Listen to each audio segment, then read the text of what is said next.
Aaron Bushnell refused to look away. On Sunday, this 25-year-old man, active duty Air Force member, set himself on fire to wake the world to what our government is doing in backing the genocidal slaughter of Palestine. As he walked to the Israeli embassy in Washington, D.C. in his combat fatigues, with a thermos full of accelerant, he filmed his statement. Is Aaron Bushnell.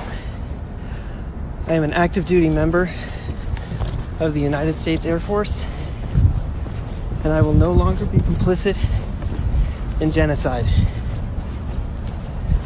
I'm about to engage in an extreme act of protest, but compared to what people have been experiencing in Palestine at the hands of their colonizers, it's not extreme at all.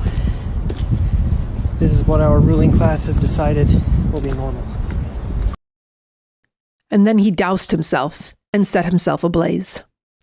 As the fire burned his skin through the choking smoke, he screamed, "Free Palestine." Aaron Bushnell refused to look away. At the bodies of babies torn apart in Gaza, at the fathers pulled from rubble, at the children screaming over their dead mothers, the wailing of hunger and cold and thirst and disease, and the endless buzz of Israeli drones that could drop death from the skies any second, every second, Aaron Bushnell refused to look away from what it means to be part of the machinery of death and destruction that is the U.S. war machine. A friend of his told the Washington Post that after the murder of George Floyd, Bushnell started to research the actual history of this country and wanted to take a stand against all state-sanctioned violence. And Aaron Bushnell refused to look away. He became active in mutual aid and anarchist organizing. Right before his final act, he posted on Facebook, "Many of us like to ask ourselves, what would I do if I was alive during slavery or the Jim Crow South or apartheid? What would I do if my country was committing genocide? The answer is, you're doing it right now." Being willing to give your life to fight oppression is necessary. Aaron's act calls to mind the words of Mario Savio from the free speech movement in Berkeley in 1964. There's a time when the operation of the machine becomes so odious, makes you so sick at heart that you can't take part. You can't even passively take part. And you've got to put your bodies upon the gears and upon the wheels, upon the levers, upon all the apparatus, and you've got to make it stop. And you've got to indicate to the people who run it, to the people who own it, that unless you're free, the machine will be prevented from working at all. And Aaron, with great courage and selflessness, sought to put his body on the gears of the machine to make it stop.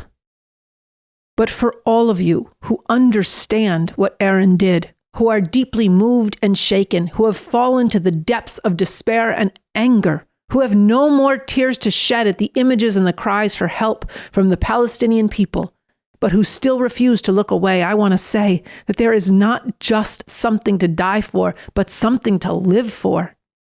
Something that can get to a society and a world where there will be no more need for these kinds of tears and this kind of anguish, because we will have moved beyond wars and oppression and the system of capitalism, imperialism that gives rise to these horrors. A real revolution guided by the new communism with the aim of emancipating all humanity. This revolution, and nothing less than this, is what we must live for, fight for, and put our bodies on the line for. Because it is this system that's driving the genocide in Gaza, as the U.S. backs Israel as a violent military outpost enforcing its domination over the Middle East. It is this system that has caused the unbroken chain of American war crimes, from its founding in slavery and genocide, through its war crimes and crimes against humanity from Iraq to Vietnam, from Indonesia to Guatemala. It is this system that has white supremacy woven into it such that it needs its police to carry out terror and brutality and murder against the George Floyds of the world, and so much more. And it is this system of capitalism imperialism that must be brought down, overthrown, and replaced with a radically different system in order for people here and all over the world to finally get free. This revolution is possible. Not in some far-off time, but soon. And we have a chance over these next months for the conditions we need to really make this revolution. Look, a chance to make revolution comes along so rarely in the belly of this imperialist beast. A chance that's no guarantee, but a chance to end the death grip that American imperialism has over the people of the world, to not just oppose it, as righteous as that is, but to overthrow it. The rulers are fighting each other. The whole society is being ripped apart. Their institutions could be split, and yes, there are many in their own military who can come to see that there is no honor in fighting for this blood-soaked system. This revolution is possible, and everyone with a heart, with a conscience, with the courage is needed. I wish I had known Aaron. I'm sure we would have argued. But someone with so much heart, with so much dedication, with so much selflessness needed to know that there is a way out. A way that our lives, and if it has to come to that, even our deaths, can go to not just fighting oppression, but to ending it, can go to a world where our curiosity and selflessness and principle could go to building a new world. After his death, a friend of Aaron said, he was always trying to think about how we can actually achieve liberation for all, with a smile on his face. But we can achieve that liberation for all.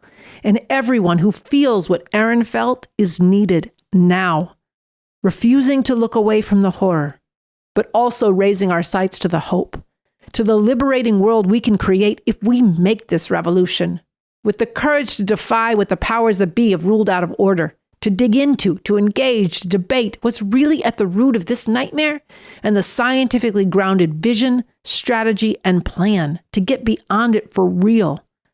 All this is in the revolutionary leadership and work of Bob Avakian and the new communism that he's developed.